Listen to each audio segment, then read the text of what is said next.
हाय दोस्तों, नमस्कार। मेरे पॉडकास्ट में आपका स्वागत है।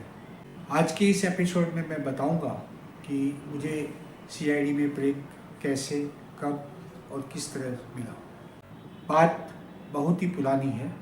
मैंने बीकॉम किया, एलएलबी किया बम्बई यूनिवर्सिटी से और उसके बाद निकल पड़ा स्ट्रगल करने के लिए। मुझे मालूम नहीं था कि किस तरह से स्ट्रगल करना है। मेरा उपन्यास छप चुका था उस वक्त, लेकिन मुझे बॉलीवुड में काम करना था। बट मेरे ख़ानदान में, मेरे आसपास कोई भी बॉलीवुड का जानकार नहीं था। मुझे पता नहीं था कि बॉलीवुड में कैसे प्रवेश करना है, कैसे काम करना है, क्या तरीके हैं। मुझे कुछ भी नहीं पता था। मुझे पता नहीं था कि कहानी किस तरह सुनाई जाती है, कैसे पेश की जाती है, कैसे प्रेजेंट किया जाता है, खासकर फिल्मों के लिए, टीवी सीरियल के लिए। बस मैं यूं ही लिखा करता था और कुछ कहानियाँ लिख के मैं स्ट्रगल किया करता था। किस ऑफिस में गया, ऑफिस का भी मुझे पता नहीं था कि कहाँ, कौन सी ऑफिस कहाँ पे है, क्या है। मुझे अच्छी तरह से याद है, तुलसी राम से सर जी अंदर बैठे थे कैबिन में। मैंने उनके असिस्टेंट से कहा कि सर से मैं मिलना चाहता हूँ।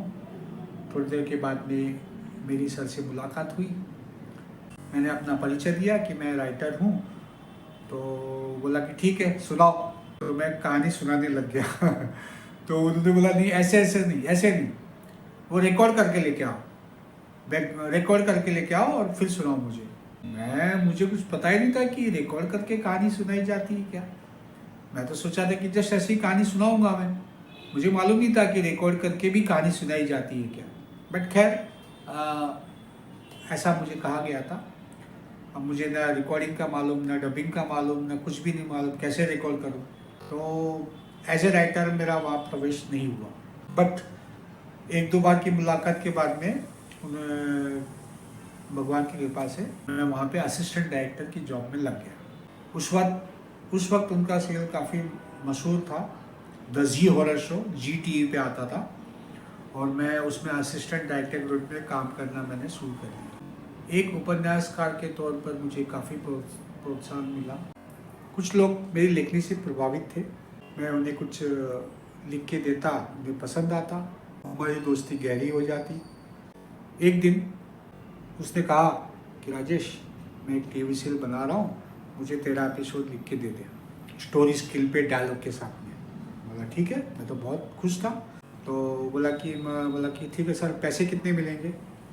तो बोला कि एक बार पहले पास हो जाए, अप्रूवल हो जाए, उसके बाद में पैसे भी मिलेंगे पर एपिसोड के हिसाब से। बोला ठीक है भाई। मैं 13 एपिसोड लिख डाले साहब। जब मैंने पूरे के पूरे 13 एपिसोड लिख के उसे दे दिए, स्टोरी स्क्रीन पे डायलॉग के साथ में, उस वक्त मैं रजिस्टर्ड मेंबर भी बन चुका था, फिल्म राइटर एसोसिएशन का मैं मेंबर बन चुका था।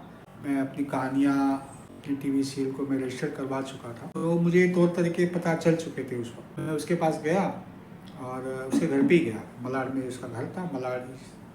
मैं उसके घर पे गया और मैंने उसे दिया। वो बहुत खुश हुआ, बहुत खुश हुआ। बोला हाँ ठीक है, बहुत अच्छा लिखा है, चलो इसको शूट करते हैं, करते हैं राजेश, ठीक है। तो मैं पैसे मांगने गया उसके पास। तो बहुत ही बदतमीजी से उसने मुझसे बात की कि पैसे नहीं दूंगा, जा, देखो जो उखाड़ना उखाड़ ले। मैं बोला यार ये क्या बात है, पैसे नहीं दूंगा, जो उखाड़ना उखाड़ ले।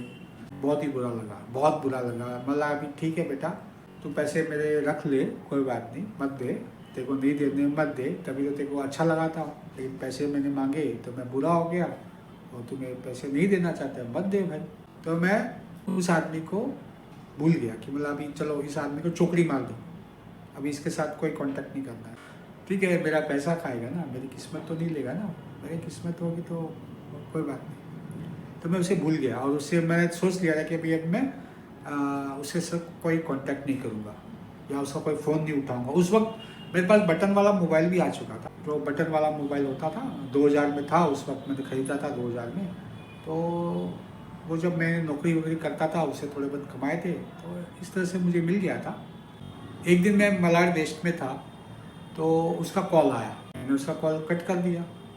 फिर वापस कॉल आया, मैंने वापस कट कर दिया। लगातार 5-6 बार उसने मुझे कॉल किया।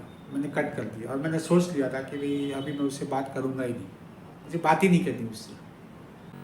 फिर मैं वहाँ से बाहर आया और मैंने सोचा कि क्यों इतना फ़ोन कर रहा, क्या काम हो सकता है उसको, मेरे को तो काम करना ही नहीं है। फिर मैं पता नहीं जाने क्या हुआ कि दिल में एक ख्याल आया कि चलो बात कर लेता हूँ, क्या है उसको पूछ लेता हूँ, एटलीस्ट क्या है, बात क्या है, क्यों फ़ोन कर रहा है मुझे। मैंने उसे कॉल किया, पीसीओ से कॉल किया, 1 रुपये का पीसीओ होता था मोबाइल से, तो उस वक्त आउटगोइंग कॉल्स के पैसे लगते थे। मैंने उसे 1 रुपये में पीसीओ से कॉल किया।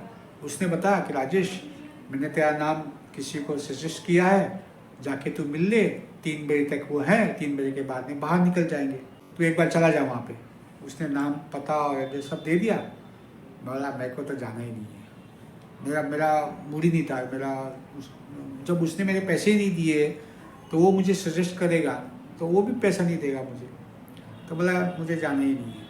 उस वक्त मेरे जेब में कुछ पैसे भी थे, तो मलाड से मैंने ऑटो किया, अंधेरी में गया, लिंक रोड सिटी मॉल के सामने ही गली में उनका ऑफिस था, नीचा बिल्डिंग, फर्स्ट फ्लोर, 104 नंबर। मैं गया, वहाँ पे कोई बोर्ड नहीं, ऊपर कुछ नहीं, बोला पता नहीं, ले गई। लेफ्ट साइड में कैबिन था, सामने देखा तो मेरे भगवान बीपी सिंह, सीआईडी के producer director, the great BP. मैं उनके सपने देखा करता था कि कभी उनके साथ काम करूं, और मुझे साक्षात मेरे सामने बैठे थे वो। मैं तो उनसे मिलके बहुत ही खुश